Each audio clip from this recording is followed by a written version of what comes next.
to the Arab world, you were probably told to stay away from Arab women and from discussing politics and religion. And my guess is that you found that pretty challenging. Hello, I'm Rana Nejem, author of When in the Arab World, an insider's guide to living and working with Arab culture. Politics and crises are, I'm sad to say, basics in our daily life here.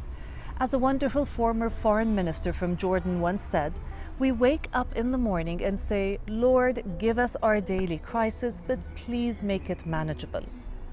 As a foreigner working here, it's very important for you to educate yourself about the Arab point of view on the major political issues, such as the so-called Arab Spring, which, by the way, is not one thing and was experienced completely different by each country.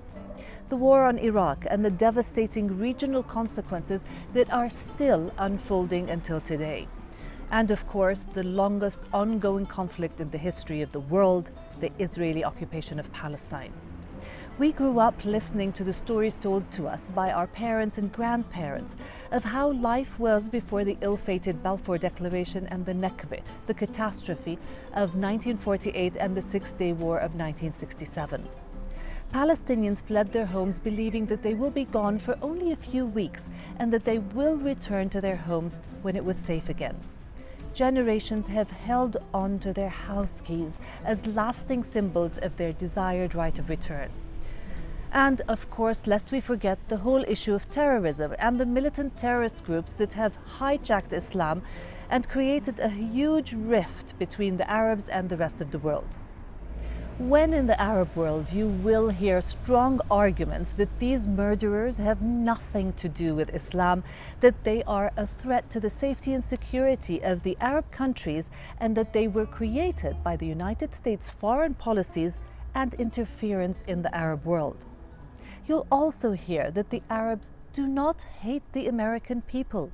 On the contrary, there's an interest that borders on even fascination with the way things are done in the US.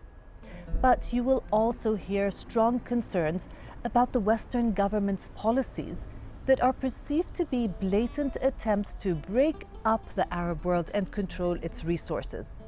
You will hear from the younger generation how open they are to the world and how eager they are to learn, grow, and build successful enterprises. And you will also hear from their parents who saw their dreams of Arab unity shattered, who are trying to hold on to their traditions and roots while everything around them is in turmoil. The truth of the matter is that the Arabs are not interested in changing any other country's way of life. They just don't want anyone to change theirs.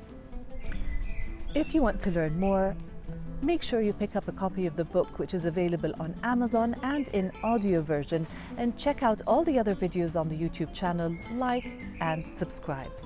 Thank you. Salam.